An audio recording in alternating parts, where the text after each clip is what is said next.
Okay, so the first year of motherhood. Now, for me, and for those of you that have been with me for a while, you'll know this was hard, really hard, completely transformational. And because I want to be quite honest with you guys, which means that potentially some of the things I'm going to talk about are going to be maybe quite hard for me. I've come to the beach. It's a beautiful day. I'd planned to do this today. It's actually really calm, so hopefully the wind won't interfere with any sound. And actually it was this beach that really held me through it all. So what I felt like I needed in early motherhood was support, and I didn't really feel that I had that anywhere other than coming here. I'm a projector in human design, so I actually really like lots of space and time alone to process. So that was really important for me to be, and it's not just like time alone in a room on your own. For me anyway, I need to be like completely away from everybody. Obviously, I couldn't be completely away from William, which was a real big challenge for me actually, but he would always come with me and be strapped to me, and whenever we came here he would sleep. So there was a bit of a reprieve there mentally. And the other thing I just wanted to say is I know how the online world is growing and how it works, and that at some point my children may well watch this. And although that first year was hard and really testing and really kind of broke a lot of things down for me, I absolutely adore both of my children. And I owe the life that we now live to becoming William's mum, because of how much he needed, because there didn't feel like there was an option to kind of just let him cry it out, and all of those kinds of things. Because of his persistence, he made me surrender, and that is actually one of the greatest gifts. And from that came a really beautiful relationship that we have with each other, but also then an incredible experience postnatally, birth and postnatally with Beatrice, but it all started with him. So although it took a little bit of time for me to kind of fall in love with him when he was born, I love him immensely and I love Beatrice immensely, and I think that's really important to say, so that it's there documented, and if they ever come across my work they don't feel as though anything was their fault, because actually they have been the catalyst for being able to come to the beach and connect with you guys and tell my story in a really beautiful and personal way. So early motherhood, that first year, both of my children as newborns have actually been, on reflection, quite easy. They both would sort of go for a few hours between feeds, but I found the first year really challenging because I think I had this misconception that the newborn stage would be hard, but that your baby would sleep at some point not in contact with you. And that wasn't the case for us. William wanted to be in contact with me and my skin, ideally, constantly. And I really pushed against that. So although now you see I co-sleep with Beatrice and she's 2.5 and I still feed her, with William I was kind of adamant that he needed to be in his next to me. And he was very adamant that he wasn't going to go in his next to me. So that was really challenging. He would sleep, and he would sleep for like 3 or 4 hours, especially through the night when it was dark and quiet, but he wanted to be completely connected with a human. And to be fair, at that point it didn't necessarily need to be me, it could have also been my husband. But I also, whilst I felt like I needed space, I felt like I wanted to be with him all the time. So there was just this continuous like contradiction all the time. You wanted one thing but needed another, you needed one thing but wanted another. It was just a complete mess with your brain. So the sleep thing was probably the hardest thing, and it it really impacted me. So I was still trying to move my body and exercise on top of breastfeeding and on top of actually not having very much sleep. And I went back into exercise at about 3 weeks. I went for my first run, and it felt awful. I had loads of heaviness. My legs just didn't want to move. Afterwards it felt good, but it only felt good because I felt like I'd done a good thing by getting back into exercise so early. If I was to think about how it physically felt in my body, it really wasn't good, and I just wasn't honest with myself about that. I was trying to push through because I'd been really used to wanting to achieve something and working really hard and eventually getting it. I don't have any issue with work ethic. Like, for those of you that read my work, you'll know my spelling and my grammar is poor, and I wasn't that great at maths and science and all that kind of stuff at school. I found it really hard, so I'm really good at working really hard. I've got lots of grit and determination to keep going and eventually get the end result. So I thought I could do that with motherhood, in terms of like getting William to sleep through the night, and also in terms of my fitness. However, both my body and my child had very different different ways of communicating that isn't always possible.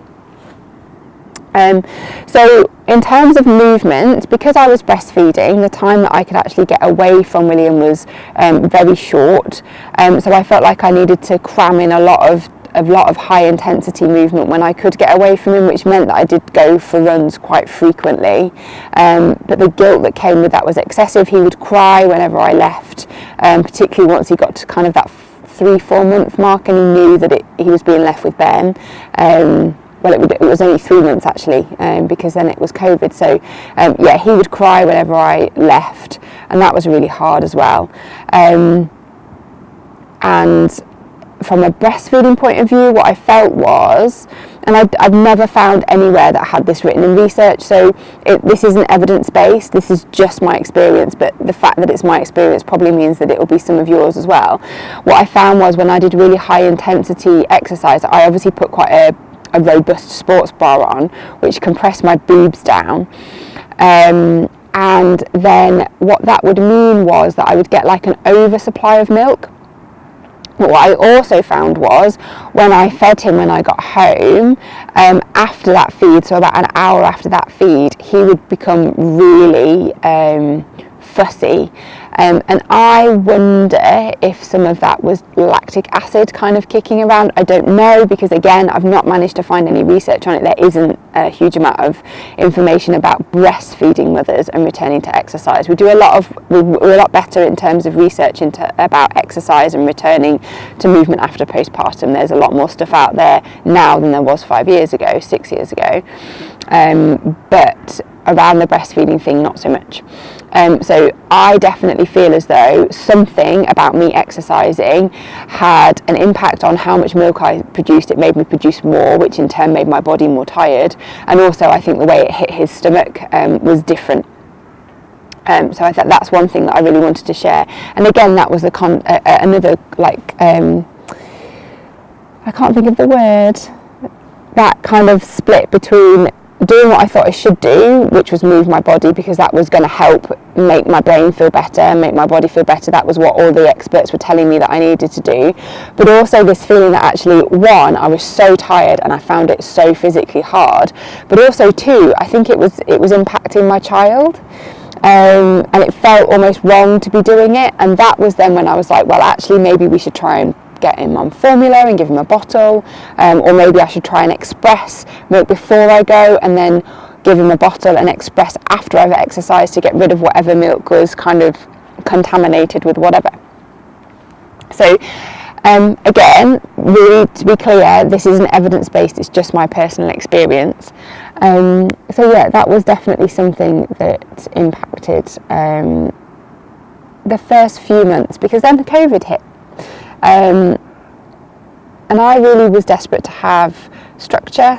I wanted to have a routine where we would get up and we would go out and we would do something, and then we would come back home and he would nap. And obviously that doesn't really happen once you've got a baby. That's just not how they operate. They might sleep for like 10 minutes in the car, and then when you try and get them out of the car, they wake up. So I found that really hard as well. COVID then meant that any support system that we did have, because we were still really far away from family and they were kind of coming up once a month for those first couple of months, but any support that we did have completely evaporated. You all will have lived through COVID. You all know how it felt for you and how you experienced it. It was really scary as a newborn mother, because early stages of motherhood, because you didn't know. The biggest worry was that something was going to happen to the baby. So if the baby got COVID, was it going to harm the baby? Because in that early stage we didn't know that it was mainly kind of those vulnerable people in society that were suffering with it more, the older people and the people with pre-existing conditions.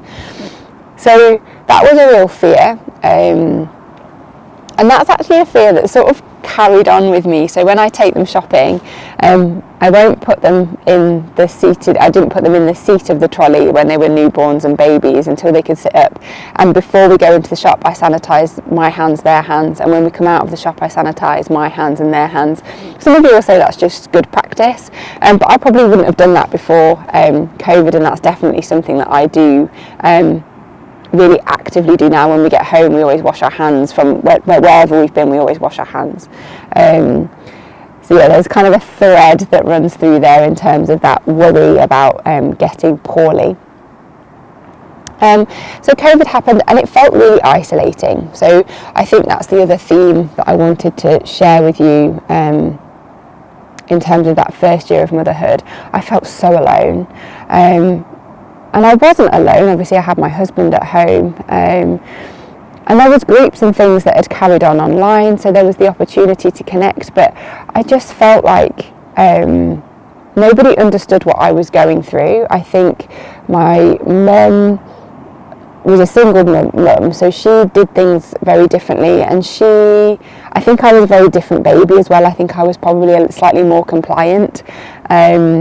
Because some babies are, like, you will leave some babies, you'll put them in their cot, and if you walk away from them for 2 minutes, they will go to sleep.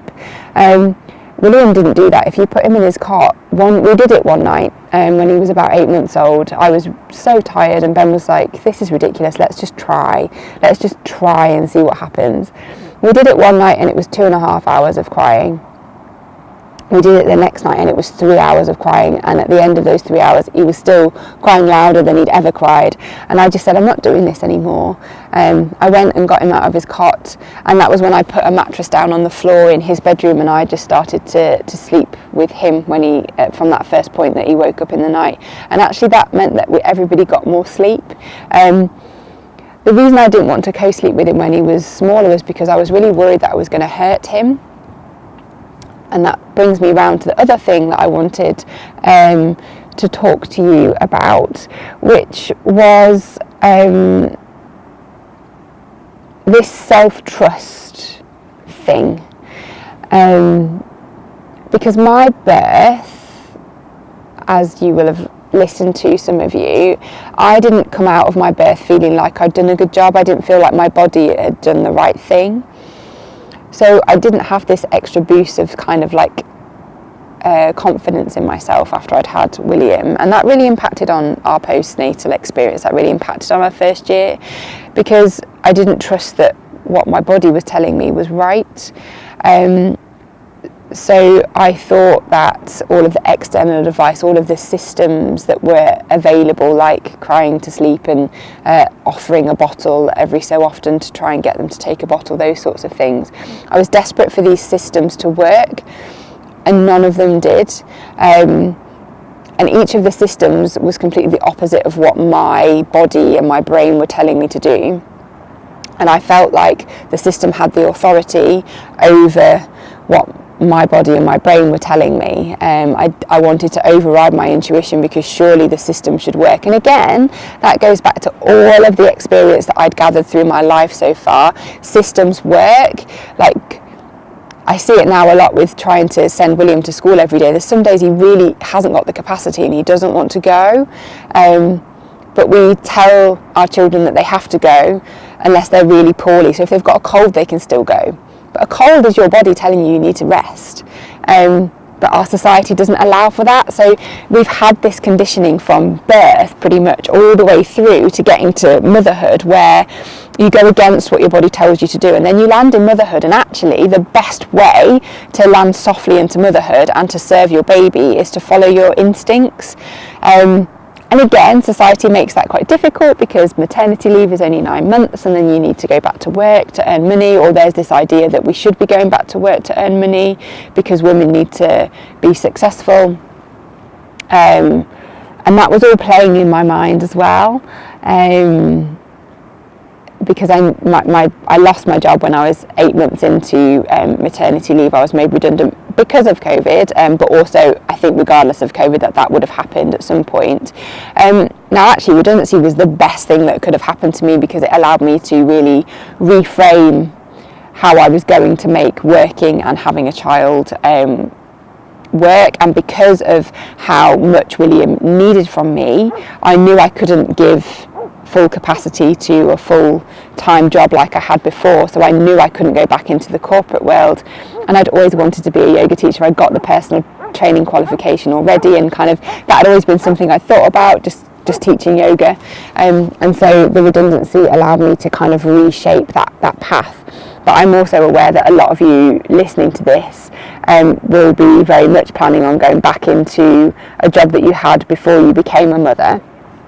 And I watch so many women do this, and that integration back is really quite hard. The being at work bit is okay, like that feels almost like a sense of normal, but then when you go home, nothing is normal, everything has changed, and everything continues to change quite rapidly, probably until your child turns 3. So you always feel like you're in this constant state of uncertainty, and that's really hard to manage. So yeah, the first stages, or the first year of motherhood, was a complete whirlwind. I wrote down this morning before I came, I was just reflecting on it, soul destroying. There were moments where I felt like I just wasn't cut out to be a mum, and that I couldn't do it. I wasn't doing a good enough job, a bit like I didn't feel like I'd done a good enough job in my birth. And I just felt most of the time in myself quite rubbish. However, as William turned to like 6-7 months old, although he still needed me really deeply, which I found so incredibly difficult and so incredibly draining, because he wouldn't go to anybody else. Obviously COVID meant that he couldn't go to that many people, but he wouldn't really even go to my husband. He was also actually really fun to be around. And he also started to show me different ways of living life. The small things, like him learning to use his fingers to pick something up, because probably it was COVID and because I could really focus in on him. That seemed to me like so incredible, such a tiny milestone in the grand scheme of things, but in that moment it was mind-blowing. Like I was the one, and I was the one that was doing it all, and it almost made it feel like every milestone that he made was almost a reflection of the work that I had put in. And I do still feel like that now. I might sound quite big-headed, but I feel like I am a really good mum. It's the one thing that I have really prioritised and put a huge amount of work and effort into regulating my system so that I can serve them and regulate their nervous systems in a way that feels good for us all.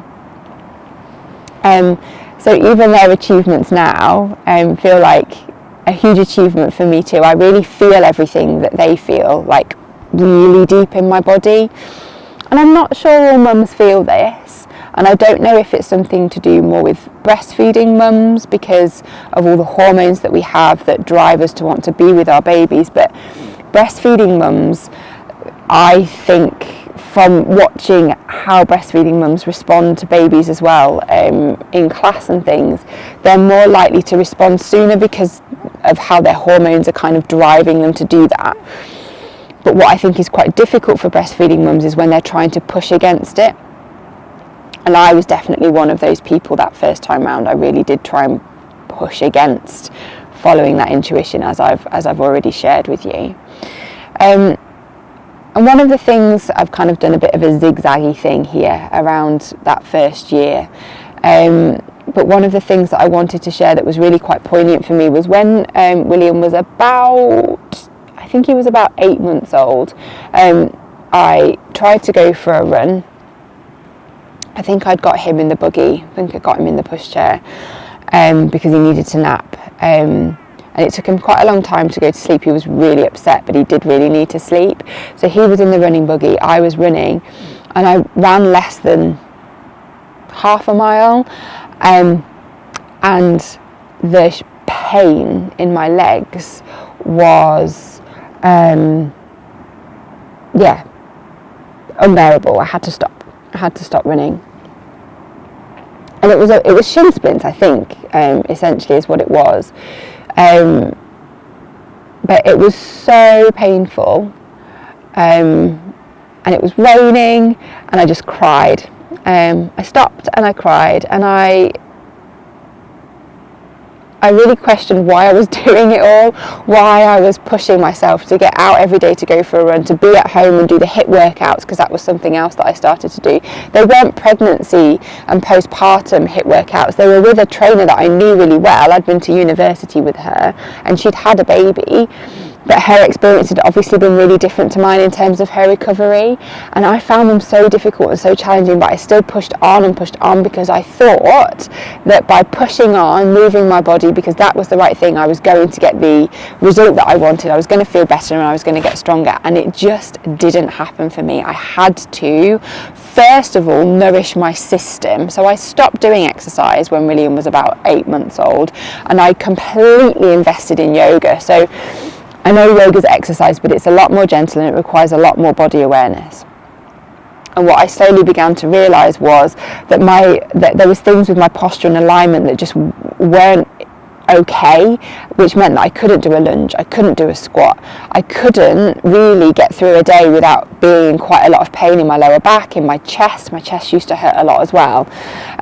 So there was lots of things that I began to realise that it wasn't just because my body was failing me and it was a bit rubbish because it couldn't do the exercises. It was just that structurally things weren't in the right place, and actually now I know all that I know, they weren't in the right place ever.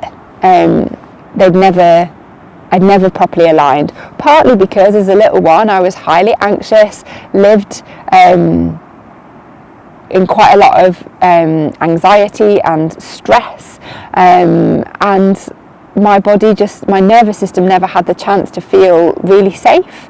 And so I think that's probably one of the reasons why my rib cage is really pushed out and I've got loads of compression through my back, and I'm always really tense and really tight, or I was. I'm not now because of all the things that I do with nervous system regulation and then the exercise on top to kind of lengthen things off. But it was something that I hadn't ever really truly appreciated and truly understood. And so that was another avenue that I, through yoga, then went to study more as time went on. So in summary, I guess the bits that I found the hardest were the no sleep, and I've worked many a time at 5 a.m. and watched many a sunrise, and that was the coming home. It was all of these times here that helped me to realise that slowing down was okay, that there was a huge amount of safety to be found in nature, that if I created the space by coming here, I was much more able to quieten the noise from everybody else and just follow my heart and follow my intuition and follow William on the path that he was guiding me, because generally speaking, he's quite often right in terms of where he's trying to lead me to. He's quite a cool individual, as is Beatrice. She's taken me on a different path, which I'll share with you.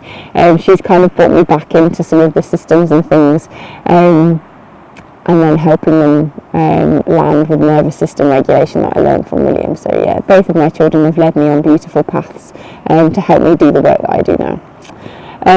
But yeah, the sleep deprivation was really hard. I found solace here. I found solace in nature and the fact that regardless of what was going on in my life, it continued. regardless of what was going on with COVID, it still continued. It was a really beautiful spring, summer that year. I don't know if any of you remember it, but there were so many opportunities to kind of be outside, even if it was just in the garden. And that was really transformational for me, because I never really valued that time outside before. Now, as you can see, I value it greatly because I'm choosing to do some of my work here today. The other bit that I found really hard was this complete transformation of how my movement needed to look, to honour my motherhood experience, and also to honour the fact that I still wanted to move. I wanted to keep my strength, but it had to look very different, and I had to go right back to realign my body before I could then start to build strength. And if I'm being completely honest with you, because I'm still breastfeeding, I still don't do any running, any cardio. I do a lot of walking and I'm very active, and the weight training that I do is still really light weights because I still have such broken sleep that actually I'm not in a good enough state from a nervous system point of view, from a full system point of view, to be lifting heavy things. I don't have that energy. I don't have the spare energy to expel on that kind of thing, and if I do, it actually makes me feel worse, and we don't hear that narrative very often. So from a breastfeeding mother's point of view, 2.5 years into a second journey, yes, I do all of the body work stuff. I do all of the low level strength building, the realigning, the stacking. I'm doing all of that, but I'm not adding load because I can't. I haven't got the energy to spare on that yet. I think I'm probably getting there. Breastfeeding is getting a lot less. And by the time Beatrice is probably 4, I'll be ready. But that's 18 months away, so I'm being really realistic with my timeframes here. It doesn't mean that I'm not moving, because I am. It doesn't mean that I'm not building foundations for strength, because I am. But am I ready yet, honestly, to go and do some of those other things? Not consistently, no. And that is a huge permission slip, and one that it took me a really long time to come to. And the other thing, so the exercise is one thing that had to change, but the other thing is this surrender, this ability to kind of go with the flow that I never had before. And that took probably until I was pregnant with Beatrice, so 3.5 years to really land. So for those of you that are watching this, that are in your first pregnancy or your first year as a mother, it's life-changing. It will reshape you in so many different ways, some of which may feel incredibly challenging at the minute, but they may be the most beautiful changes in the long run. Very higgledy-piggledy conversation with you, probably very true of my first year of motherhood. There were so many ups, so many downs, all held by nature, and actually all held by this beautiful little human who showed me just how beautiful life can be when you take the time to slow down enough to observe it. If you stay till the end, thank you so much for listening. And I would love to know if you're in the first year of motherhood, or if you're now a bit further away from that, but we're really clear on what you needed, write to me, email me, tell me in the comments, what was it that you needed? I am now in the business of holding women through this whole transition from pregnancy through to being a mum of children in their kind of early years. So what is it that you needed from an exercise point of view? How could somebody have helped you manage sleep deprivation? How could the support have been better? I would truly love to know.